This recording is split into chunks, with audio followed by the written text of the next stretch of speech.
नमस्कार, उत्तर प्रदेश एक्सप्रेस में आप सभी का बहुत स्वागत है। मैं हूं आपके साथ प्रियंका गुप्ता। बुलेटिन की शुरुआत बड़ी खबर के साथ करते हैं, जहां लखनऊ में से ये बड़ी खबर आपको बता दी जाए। डॉक्टर भीमराव अंबेडकर का 64वां परिनिर्वाण दिवस आज मनाया जा रहा है। तो बाबा अंबेडकर की मूर्ति पर माल्यार्पण करेंगे सीएम योगी आदित्यनाथ। तो आपको बता दें कि अटल चौक पर कार्यक्रम का आयोजन आज किया जा रहा है और माल्यार्पण के बाद अंबेडकर महासभा परिसर की सभा भी होगी। आपको बता दें सीएम शामिल होंगे सभा में। तो आज अटल चौक में इसका आयोजन किया जा रहा है। डॉक्टर भीमराव अंबेडकर का 64वां परिनिर्वाण दिवस मनाया जा रहा है। तो सभा में शामिल होंगे सीएम योगी आदित्यनाथ और इस पर विस्तार से जानकारी के साथ पवन सिंह हमारे साथ हमारे सहयोगी लाइव जुड़ चुके हैं, उनसे ही जान लेते हैं। पवन, 64वां परिनिर्वाण दिवस बाबा अंबेडकर के उसमें आज मनाया जाएगा। कहां कहां आयोजन हो रहे हैं? सीएम योगी भी आज पहुंचेंगे।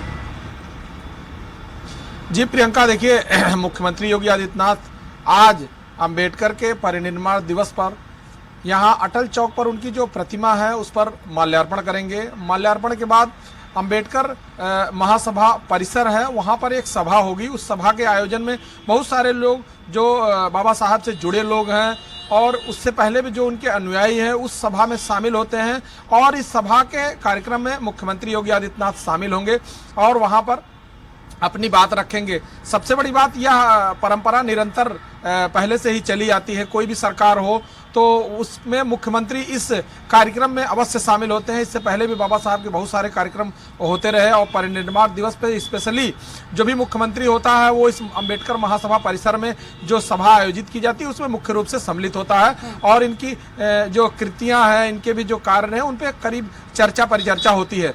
इसके अलावा आपको बता दें प्रियंका, प्रदेश की जितनी भी पार्टियां हैं वो सभी पार्टियां अपने पार्टी मुख्यालय पर अंबेडकर की इस परिनिर्वाण दिवस पर वो मना रहे हैं और इसके अलावा जितने भी सरकारी संस्थान हैं, मुख्यमंत्री योगी आदित्यनाथ और सरकार की तरफ से एक नोटिफिकेशन जारी हुआ था कि सभी जितने भी सरकारी संस्थान हैं उन संस्थानों पर बाबा साहब भीमराव अंबेडकर का परिनिर्वाण दिवस की ये जो है दिवस मनाया जाएगा।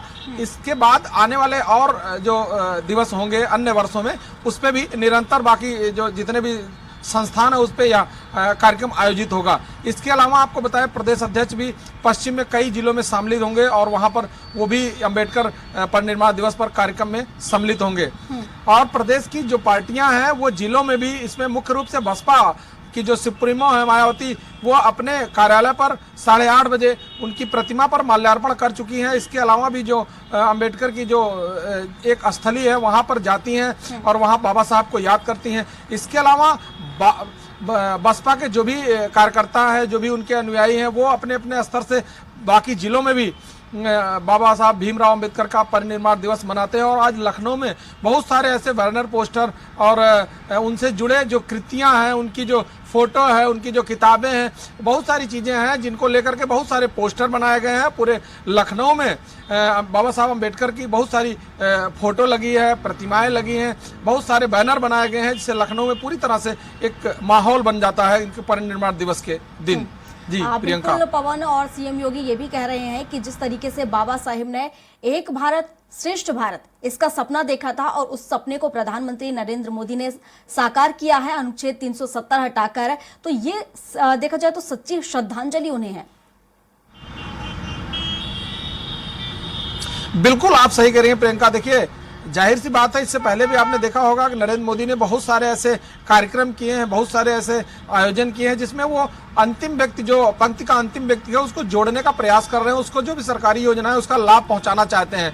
उसी कड़ी में उत्तर प्रदेश में मुख्यमंत्री योगी आदित्यनाथ ने आदिवासियों के लिए एक यहाँ पर एक संग्रहालय बनाया जिसमें उनसे जुड़ी बहुत सारी चीजें जोड़ी जाती हैं। तो जो भी पिछली पंक्ति का व्यक्ति है, बाबा साहब की जो सपने थे, बाबा साहब जो चाहते थे कि हर व्यक्ति को उसका अधिकार मिले, उसको समान रूप से जीने का अधिकार मिलना चाहिए, इन सभी चीजों के प्रति जो इस समय मौजूदा मुख्यमंत्री हैं और इसके अलावा जो प्रधानमंत्री हैं, दोनों तरफ इस ओर काफी अग्रसर है। इसके अलावा आपको बताया कि पूरे प्रदेश में और प्रधानमंत्री ने पूरे देश में बहुत सारी ऐसी योजनाएं चला रखी है जिससे कि जो व्यक्ति अंतिम व्यक्ति है पंक्ति का, जिसको बहुत सारे लोग इससे पहले बहुत सारी ऐसी योजनाएं होती जो अंतिम व्यक्ति तक नहीं पहुंचता था, बिचौलिए खा जाते थे या बिचौलियों तक ही रह जाती थी, उसकी अंतिम व्यक्ति की जो कार्य होता था वो सिर्फ कागज में सिमट के रह जाता था। उसको देखने के लिए उसकी अंतिम परिणति जो अंतिम रूप है वहां तक पहुंचता है और अंतिम व्यक्ति तक उसका लाभ पहुंच रहा है। बहुत सारी सरकार की और प्रदेश सरकार की योजनाएं, चाहे खाद्यान्न योजना हो, हर घर नल योजना हो, बिजली योजना हो, उज्ज्वला योजना हो, बहुत सारी ऐसी योजनाएं हैं जो सभी तक पहुंचाने का पूरा प्रयास कर रही है, चाहे वो भारत सरकार हो चाहे उत्तर प्रदेश सरकार हो। तो जाहिर सी बात है बाबा साहब अम्बेडकर की कहीं न कहीं से सच्ची श्रद्धांजलि है। इसको लेकर के मुख्यमंत्री योगी आदित्यनाथ लगातार अग्रसर रहते हैं और प्रदेश में जो भी व्यक्ति हैं जो वंचित हैं, जो दूर हैं, उनके लिए हमेशा यह जो है देखते रहते हैं और जांच में भी देखते रहते हैं अंतिम पोजीशन पे व्यक्तियों को लाभ पहुंच रहा है कि नहीं पहुंच रहा है। चाहे वो जिले की बात हो, गांव की बात हो या किसी भी जिले की बात हो, मुख्यमंत्री खुद पूरे प्रदेश में हर जिले में लगभग महीने 2 महीने में एक चक्कर जरूर मारते हैं और अपना दौरा लगाते हैं। उससे उनको जानकारी मिल पाती है कि लोगों तक जो लाभ है वो सरकार का सही रूप से पहुंच रहा है कि नहीं पहुंच रहा। जी बिल्कुल पवन, बिल्कुल सही कहा आपने कि अंतिम व्यक्ति तक पहुंचने की कोशिश बीजेपी की है ताकि सभी को यहां पर लाभ मिल सके। फिलहाल शुक्रिया आपका तमाम जानकारियों के लिए।